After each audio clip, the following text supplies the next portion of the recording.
Hello दोस्तों, मैं यार एसके सर आप सभी का स्वागत करता हूं आपके अपने यूट्यूब चैनल मैथस्टिक्स में।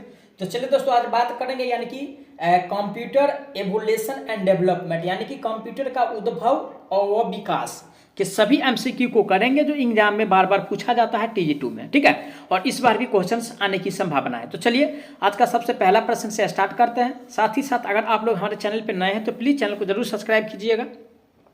तो चलिए आज का सबसे पहला प्रश्न दिया हुआ है, यानी कि इनेक और ईडीवेक आदि डॉटेड पीढ़ी की कंप्यूटर है। तो दोस्तों ये सब जो है यानी कि प्रथम पीढ़ी का कंप्यूटर है। ये सब किस पीढ़ी का है? प्रथम यानी कि पीढ़ी का कंप्यूटर है।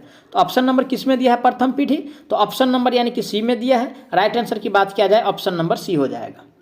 अब चलिए अगला प्रश्न दिया हुआ है, डैश पीढ़ी की कंप्यूटर माइक्रो प्रोसेस तकनीक का प्रयोग किया गया था। तो दोस्तों माइक्रो प्रोसेस का जो प्रयोग किया गया था, पहला में जो यानी कि वैक्यूम ट्यूब का प्रयोग किया गया था, दूसरा में जो है यानी कि ट्रांजिस्टर का प्रयोग किया गया था, और तीसरा में जो है दोस्तों यानी कि VLSI का प्रयोग किया गया था, और चौथा में जो है यानी कि ULSI का प्रयोग किया गया था। ठीक है, तो ये कह रहा है यानी कि माइक्रो प्रोसेसर का। तो माइक्रो प्रोसेसर का जो उपयोग किया था यानी कि चौथा पीढ़ी में किया था। किसमें? चौथा पीढ़ी में। तो राइट आंसर की बात किया जाए तो यानी कि ऑप्शन नंबर यानी कि डी हो जाएगा। कौन सा? डी हो जाएगा। अब चलिए आज का अगला प्रश्न पे चलते हैं।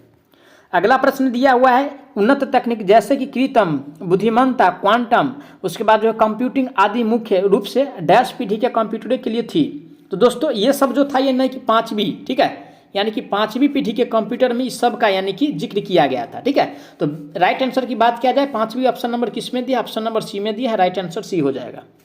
अब चलिए अगला प्रश्न दिया हुआ है, निम्न में से कौन सा समय में कई उपयोगकर्ता को सपोर्ट कर सकता है? ठीक है, तो दोस्तों यानी कि मिनी कंप्यूटर जो होता है, ठीक है, यानी कि मिनी कंप्यूटर जो होता है कई उपभोक्ता को यानी कि एक साथ सपोर्ट कर सकता है। ठीक है, तो ऑप्शन नंबर किस में दिया है? Mini computer. Option number D में दिया है। राइट आंसर यानी कि डी हो जाएगा।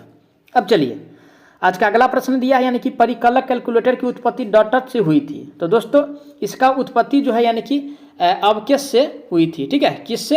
यानी कि अवकेश से। तो ऑप्शन नंबर किस में दिया है? अवकेश। ऑप्शन नंबर यानी कि डी में दिया है। राइट आंसर की बात किया जाए ऑप्शन नंबर डी हो जाएगा। अब चलिए आज का अगला प्रश्न दिया हुआ, यानी कि कंप्यूटर का जनक किसे कहा जाता है? तो दोस्तों कंप्यूटर का जनक जो कहा जाता है वो यानी कि चार्ल्स बेबेज है। कौन है? चार्ल्स बेबेज है। ठीक है, ये इन्हीं को जो है यानी कि कंप्यूटर का जनक कहा जाता है। ठीक है, ऑप्शन नंबर किस में दिया है? Charles Babbage. Option number C में दिया है। राइट आंसर सी हो जाएगा। अब चलिए आज का अगला प्रश्न पे चलते हैं। अगला प्रश्न दिया यानी कि ऐसी कंप्यूटर प्रणाली जो बिना किसी यानी कि विभेद के निर्देश तथा यानी कि डेटा एक ही समृद्धि इकाई में संग्रहित करती है, डॉटर संरचना पर आधारित है। ठीक है, तो दोस्तों वो क्या है? तो वो है यानी कि वान, ठीक है, न्यूमैन। कौन है वो? वान न्यूमैन है। ऑप्शन नंबर किस में दिया है? ऑप्शन नंबर डी में है। राइट आंसर डी हो जाएगा। अब चलिए आज का अगला प्रश्न दिया यानी कि पहली पीढ़ी की कंप्यूटर डॉटेड के बनाए थे। तो दोस्तों पहला पीढ़ी का जो कंप्यूटर था उसमें यानी कि वैक्यूम, ठीक है, वैक्यूम ट्यूब का प्रयोग किया गया था। दूसरा में जो यानी कि ट्रांजिस्टर का, ठीक है, तीसरा में यानी कि IC का, चौथा में VLSI का, ठीक है, चौथा में यानी कि ULSI का। ध्यान रखिएगा, इससे डायरेक्ट क्वेश्चन आता है एग्जाम में। ठीक है, तो राइट आंसर की बात किया जाए ऑप्शन नंबर किस में दिया है? Vacuum tube.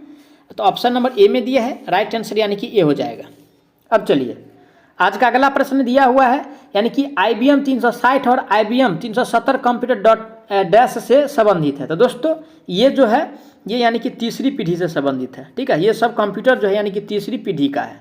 ऑप्शन नंबर किस में दिया है? तीसरी पीढ़ी। ऑप्शन नंबर डी में दिया है। राइट आंसर यानी कि डी हो जाएगा। अब चलिए आज का अगला प्रश्न पे बात करते हैं। अगला प्रश्न दिया, निम्नलिखित में से क्या कंप्यूटर वर्गीकरण का एक प्रकार नहीं है? तो ऑप्शन ए में कह रहा है यानी कि इलेक्ट्रिकल कंप्यूटर, इसका नाम तो कभी सुने नहीं है। बी में कह रहा है एनालॉग कंप्यूटर होता है। सी में डिजिटल कंप्यूटर भी होता है और हाइब्रिड कंप्यूटर भी होता है। ठीक है, लेकिन यानी कि इलेक्ट्रिकल जो दिया हुआ है, ठीक है, इलेक्ट्रिकल कंप्यूटर कभी नाम नहीं सुने हैं। तो राइट आंसर नहीं वाला पहचाना था, ऑप्शन नंबर ए हो जाएगा। तो चलिए इसी क्वेश्चंस के साथ आज का सेशन को समाप्त करते हैं। अगर आप लोग नए हैं हमारे चैनल पे तो प्लीज़ चैनल को सब्सक्राइब कीजिएगा, और वीडियो अच्छा लगे तो जरूर शेयर कीजिएगा।